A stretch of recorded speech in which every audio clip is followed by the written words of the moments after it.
عاملين ايه؟ وحشتوني جدا. تعالوا بقى النهاردة نعمل مع بعض القشطوطة. هنعمل القشطوطة في البيت ببساطة جدا جدا جدا، وكمان هنعملها بأطعمة مختلفة. هنعملها بالبيستاشيو، وكمان هنعملها باللوتس، وهنعملها بالنوتيلا او بديل النوتيلا، وهنعملها كمان بالفواكه زي ما انتم شايفين كده. تعالوا نبدأ ونشوف هنعملها ازاي في البيت بمنتهى البساطة والسهولة. يلا بينا نبدأ. معايا بولة هحط فيها 3 بيضات وعليهم معلقة صغيرة من الفانيليا، وهشغل المضرب بقى وهضرب البيض والفانيليا كويس جدا. هفضل اضرب فيهم 5 دقايق 7 دقايق لحد ما نوصل للقوام ده. شايفين البيض بتاعي بقى لونه فاتح وعمل فوم زي ما انت شايفة كده. في المرحلة دي بقى هنزل عليهم بكوباية الا ربع من السكر، بس هنزل بالسكر بتاعي بالتدريج زي ما انت شايفة كده. هنزل بيهم على 3 مرات، يعني حبة ونضربهم كده، يعني نكمل بالمضرب لحد ما السكر بتاعنا يدوب، وبعدين هنزل بحبة كمان، وهكذا لحد ما اخلص الكوباية الا ربع من السكر بتاعتي. هنا بقى بعد ما كله يختلط مع بعضه والسكر يدوب كويس جدا، هنا بقى دور المضرب بتاعي هيكون انتهى. وهنا بقى معايا كوباية من الدقيق، هنخلها بالشكل ده على الخليط بتاعي. كوباية واحدة من الدقيق، هنزل عليها برشة من الملح ومعلقة صغيرة من البيكنج باودر. هقلبهم مع بعض كده بالراحة جدا، وبعدين بقى هقلب الخليط كله مع بعضه زي ما انا شايفة كده. بجيب الاسباتيولا بتاعتي وبقلب كده بالراحة جدا من تحت لفوق، وبالراحة جدا علشان ما نخرجش الهواء اللي دخلناه لما ضربنا البيض بتاعنا كويس جدا. فما نخرجش الهواء ازاي؟ ان احنا نقلب بالراحة جدا كده لحد ما الدقيق بتاعنا يختفي مع الخليط. يعني الموضوع سهل جدا وبسيط جدا. بالسباتيولا كده او بالمعلقة بتاعتك بتقلبي كده من تحت لفوق بالشكل ده. كده بقى الدقيق بتاعنا كله اختفى زي ما انت شايفة كده. هنا بقى هعمل ايه؟ هجيب معايا 3 معالق كبار من المية واحطهم على الخليط بتاعي. 3 معالق كبار من المية. هكمل تقليب بنفس الشكل وبنفس الطريقة، تقليب بالراحة من تحت لفوق زي ما انت شايفة كده. وكده تبقى الخليط بتاعك جاهز بتاع الكيك. احنا بنعمل ايه دلوقتي؟ دي كيكة التريليتشي التركية. القشطوطة عبارة عن ايه يا جماعة؟ القشطوطة عبارة عن طبقة من تحت رز بلبن، وعليها طبقة من الكيكة التريليتشي التركية، وعليها بقى على الوش التوبنج اللي انتي بتحبيه. فتعالوا نكمل الفيديو بتاعنا ونشوف هنكمل الطريقة بتاعتنا ازاي. معايا هنا الصينية بتاعتي دهنتها زيت وبطنتها بدقيق. ممكن تدهنيها اي مادة دهنية مفيش مشكلة، بس بتبطنيها بالدقيق بتاعك بالشكل ده. انا عايزة الكيكة بتاعتي تبقى رفيعة مش عالية قوي علشان انا هحطها فوق الرز، فعايزاها تبقى رفيعة شوية. علشان كده استخدمت صينية كبيرة، لكن لو هتستخدمي صينية صغيرة هتطلع لك الكيكة بتاعتك اعلى من كده كمان. هوريكي بعد ما بتخرج من الفرن شكلها يبقى عامل ازاي. هنا الفرن بتاعك يكون مسخن مسبقا قبل ما تشتغلي في الكيك على درجة حرارة 350 في امريكا ودرجة حرارة 180 في مصر. مش بتاخد من نص ساعة ل5 لنص ساعة في الفرن حسب الفرن بتاعك، وهتبقى جاهزة معاكي. هوريكي لما تخرج. بس تعالوا نعمل الكريمة. معايا هنا باكت من الكريم شانتي، يعني نص كوباية من الكريم شانتي. هحط عليها معلقة صغيرة فانيليا، معلقتين كبار من السكر، وكوباية الا ربع من المية الساقعة. انا استخدمت مية فيها تلج، مكعبات تلج عشان تبقى ساقعة معايا. هضرب بالشكل ده، ولما نوصل للخليط اللي انت شايفاه ده، يعني هو اختلط مع بعض كويس جدا، قبل ما يبدأ يتقل معايا هشيل منه معلقة كده على جنب او معلقتين على جنب. هنا بقى هكمل ضرب لحد ما اوصل للقوام ده زي ما بتعملي اي كريم شانتيه عادي جدا. الكريم شانتيه بتاعك بيتقل زي ما انت شايفه كده، وبيعمل منقار زي ما تشوفي معايا دلوقتي. شايفين عمل منقار ازاي؟ كده مظبوط وجاهز معايا كويس جدا. هنضف المضرب بتاعي وهلم الكريم شانتيه وادخله التلاجة على ما الكيكة بتاعتنا تخرج ونشوف هنعمل فيها ايه.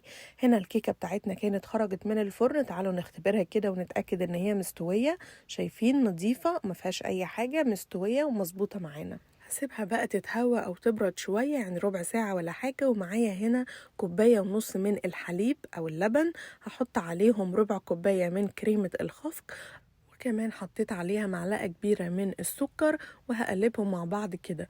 هنا بقى الكيكة بتاعتي كانت اتهوت شوية، فجبت بقى بالسيخ بتاع الشيش طاووق ده او بأي شوكة عندك، اي حاجة تعملي بيها فتحات بالشكل ده زي ما انت شايفة كده، تخرميها كلها وبعدين هنسقيها او هنشربها بخليط اللبن والكريمة ومعلقة السكر اللي احنا عملناه. شايفين بتنزلي باللبن بتاعك او بالحليب بتاعك، الكيكة بتتشربه بسرعة جدا. شايفين هسيبها بقى تهدى كده شوية وتتشرب كويس جدا، وبعدين هنزل عليها بالكريم شانتيه اللي احنا عملناه. هحط طبقة الكريمة كده على الوش واسويها بقى بالسباتيولا او باي حاجة عندك تقدري تشتغلي بيها. انا هساوي الوش زي ما انت شايفة كده، كل حاجة في الصينية بتاعتك، مش هتغيري الصينية ولا اي حاجة، كله في نفس الصينية زي ما انت شايفة كده. هفرد الوش بتاعي او هفرد الكريمة بتاعتي على الوش وظبطها كده كويس جدا.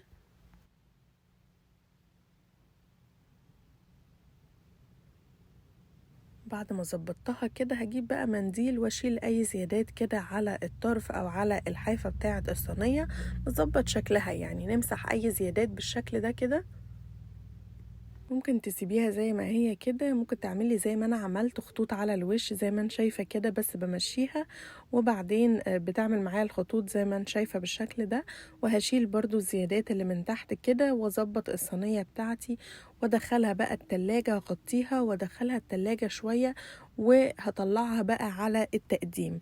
طبعا انا عملت الرز بلبن بتاعي ونزلت لكم الطريقة بتاعتها امبارح، عملته بنفس الطريقة بنفس المقادير بنفس الطريقة بالظبط، بس بدل ما حطيته في الاطباق البيضة اللي نزلت امبارح في الفيديو فانا حطيتها في الاطباق دي علشان اقدم فيها القشطوطة بتاعتي. هنا بقى كل حاجة جاهزة، الرز بلبن جاهز والقشطوطة كمان جاهزة او كيكة التريليتشي جاهزة. تعالوا بقى نقطعها ونشوف هنعمل ايه دلوقتي. انا هقطعها كده على 6 قطع، تقدري تعملي القطعة اللي انت عايزاها بالحجم اللي انت عايزاه براحتك جدا. تعالوا بقى نطلعها كده ونشوف شكلها عاملة ازاي.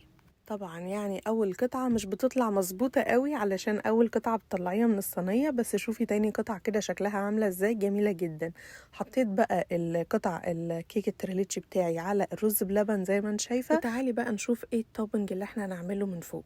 معايا اول واحده حطيت عليها البيستاشيو او زبده الفستق، عملتها معاكم قبل كده في الفيديو بتاع ترند شوكولاته دبي، فلو عايزين تعرفوا الطريقه ارجعوا للفيديو هتلاقوا عملت ازاي الصوص ده او زبده الفستق. حطيت كده بالمعلقه كده بالراحه على الوش حبه كده، وبعدين بقى حطيت على الوش كده فستق مجروش، يعني الفستق كسرته كده مجروش وحطيته على الوش بالشكل ده. وكده اول واحده معانا جاهزه. تعالوا نشوف تاني واحده حطيت عليها زبده اللوتس، وهعمل معاكم الزبده دي، هنزل لكم الطريقه يعني ان شاء الله قريب جدا، هنزل لكم الطريقه بتاعه زبده اللوتس. حطيت برضو على الوش بالشكل ده، وبرضو هجيب بسكوت يكون مكسر كده او مجروش وهحط على الوش بتاعي بسكوت زي ما حطيت على الفستق، بالفستق كده حطيت على الوش، كمان هحط بسكوت مكسر على اللي بزبدة اللوتس، بشرة كده بس من البسكوت، يعني بسكوتاية كده كسريها وحطيها على الوش. هجيب واحدة كمان من البسكوت واحطها كده من على جنب بالشكل ده. وتالت واحدة معايا وهي بنوتيلا او ببديل النوتيلا، برضو هحط كده خطوط على الوش من فوق بالشكل ده كده، وهجيب بسكوت احطها في الاخر بس لسه مش هحطها دلوقتي، هجيبها واحطها. رابع واحدة معايا هجيب مكعبات من المانجا زي ما انت شايفة كده، المانجا قطعتها مكعبات صغيرة وحطيتها من فوق بالشكل ده. هجيب بقى هنا موز وفراولة، حطيت الموز بتاعي بالشكل ده وحطيت الفراولة كده ما بين الموز، ما بين كل واحدة واحدة كده حطيت واحدة من الفراولة. اللي وقعت دي هطلعها واحطها تاني، ما تاخدوش في بالكم، هطلعها دلوقتي واحطها، بس هجيب معلقة علشان اعرف اطلعها بيها. حطيتها بالشكل ده، وبعدين من فوق على المانجا حطيت واحدة من الشيري او الكريز للمنظر كده او للديكور يعني مش اكتر من كده. اخر واحدة معايا بقى حطيت صوص الكراميل وعملته معاكم قبل كده، نزلت لكم الفيديو بتاعه، ولو عايزين احط لكم اللينك مره كمان.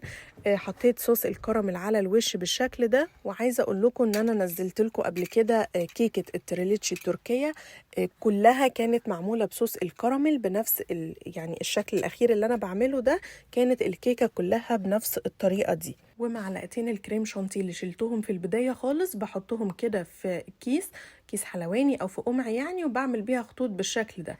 زي ما انت شايفه الطريقه كده بمنتهى البساطه والسهوله. لو عايزين الفيديو بتاعه قولولي واحط لكم اللينك بتاعه في الكومنتات، وتقدري تعملي الكيكه كلها بحاجه واحده بس باي توبنج، يعني تختاري واحد من كل الحاجات دي وتحطيها على الكيكه كلها براحتك جدا، او تعملي زيي وتعملي توبنج كتير مختلفه وتقدميها بكذا طريقه. وبكده نبقى عملنا القشطوطة بتاعتنا بمنتهى البساطة والسهولة. طريقة سهلة جدا، جربي الطريقة دي وهتعجبك قوي. وممكن كمان تعمليها فكرة مشروع وتعمليه في البيت وتبيعيه طبعا. جربوها وهتعجبكم. اتمنى الفيديو بتاعنا النهاردة يكون عجبكم. لو عجبك الفيديو ما تنسيش تعملي لايك وشير للفيديو، وتقولي لي ايه رأيك في الوصفة بتاعتنا النهاردة. ولو اول مرة بتشوفيني ما تنسيش تشتركي، تعملي سبسكرايب وتفعلي زرار الجرس علشان يوصلك كل الفيديوهات الجديدة اللي بتنزل. اشوفكم المرة الجاية في حاجة جديدة نتعلمها سوا. باي باي.